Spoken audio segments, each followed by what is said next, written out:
Have you ever tried the beef Wellington? I mean, not only cooking, even eating. I have never eaten a beef Wellington in my whole life. So I thought to myself, let's try it out. What can go south, right? Let's see. One night before, I started with dry brining it. I took it out of the packaging. Look at this fantastic meat. It looks amazing. And it was not that cheap, honestly. But hey, go hard or go home, right? Removing the moisture is just a must. Then trim it because it can look better than it already looks, right? As you see, I have not yet mastered the trimming.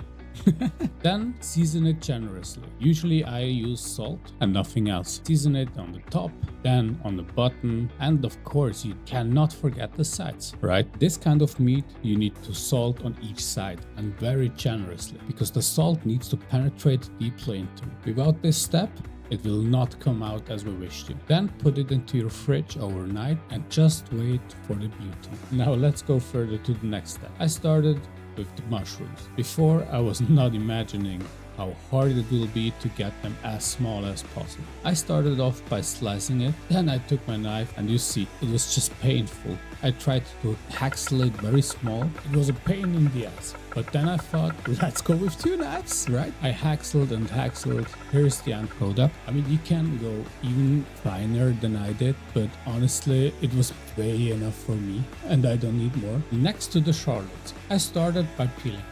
I thought I will use 4, but then I changed my mind to 2, which will be just enough. You need to have these as small as possible, like you did for the mushroom. Luckily, it was not as painful. Cut the shallots into halves, then ones in the middle, and then slice it into small cubes. But of course, this will not be enough, so haxle them down like you did for the mushrooms. Put them together, and now let's go further to the next step. Having a hot pan is not needed this time. Just put it into the cold pan, put it to middle heat, and then salt it a little more, but maybe not as much as I did, right? I did it way too, and you felt it a lot. Even the meat has been very thick, but yeah, I needed to go with it anyway, so you need to simmer them down. You have a lot of moisture which will come out. This will take a lot of time. At the end it will look very pasty. And now the most important step. Take a smoky whiskey, put 2 or 3 drops into it and simmer it down with the mud. And then you have a great mushroom paste. Then the king of the whole show, our beautiful fillet. Get yourself a cast iron pan. It needs to be very hot before you put the oil in. If not, the oil will just burn. Okay? The reason to have a hot pan is you need to have a great crust on each side. You start on the bottom, go further to the side. Look at this amazing crust already. Then to the other side, and of course the top side as well. And now look at this fantastic, beautiful piece of meat. Yummy! I cannot wait to eat it, honestly.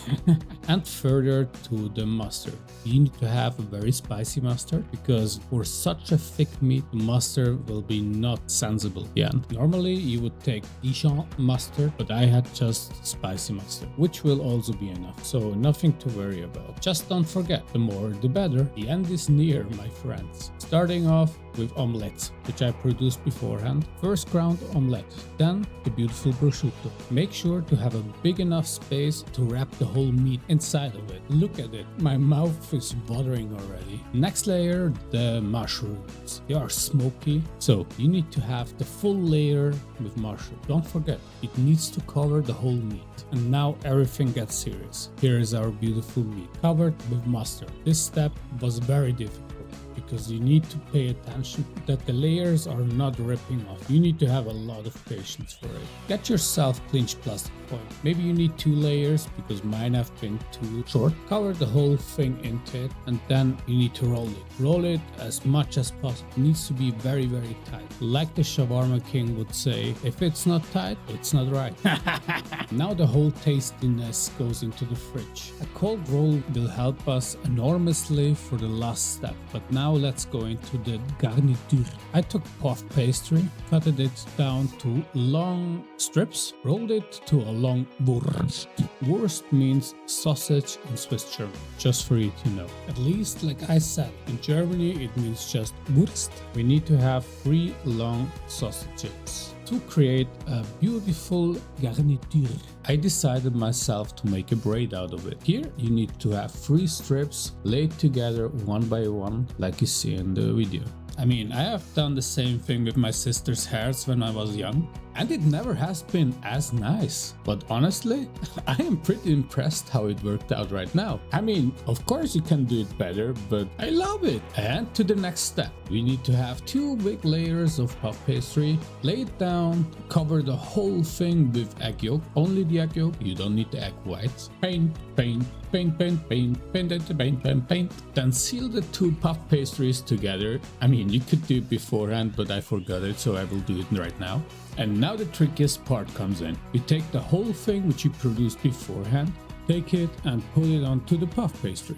Then you need to roll it, and this honestly was the trickiest part for me so far. I tried to roll it as tight as possible, but what happened is it ripped off on the sides. But with a lot of patience I managed to seal it on the sides. Now it looks good, it looks not as a premium chef from a 5-star hotel, but honestly for my first Beef Wellington it looks decent, I think so. Now cover the whole thing with egg yolk. Now the garniture comes in. I tried to put them as nice as possible, but they decided to slide away all the time. But it's okay. I am happy right now how it looks like. Put it onto parchment paper and then a little salt on it, a little more egg yolk onto the garniture, and then up into the oven until it gets cross and crispy and brown and beautiful and delicious. I love it. I look forward to it. OMG. Look at this beauty. It looks fantastically brown, but I was so scared right now how it is in the inside. Don't forget to let it rest at least for 15 minutes. And then I started to shake, okay? I tried to slice it open in the middle, and you need to be patient and slowly because it will break off right away if you are not patient and slowly going through. And then how does it look like? Yes, look at it. It looks amazing. Do you see the steam coming out and the moisture coming out and how red it is? I was so impressed and I was so released after this. Now let's arrange the whole thing. I created a red wine sauce beforehand already. Next time I will film it for you. I tried to have a little drop on it so the beef Wellington slice can go on top of it, and some roasted potatoes with some roasted carrots just to have it beautiful and a little healthy, and the rosemary on top of it. Look at this amazing food. Let me tell you, it was so tender and nice. Unfortunately, I didn't film my reaction to it, but honestly, I was melting down. It was so good. The mushrooms have been a little too salty, but hey, I'm happy. Thank you so much.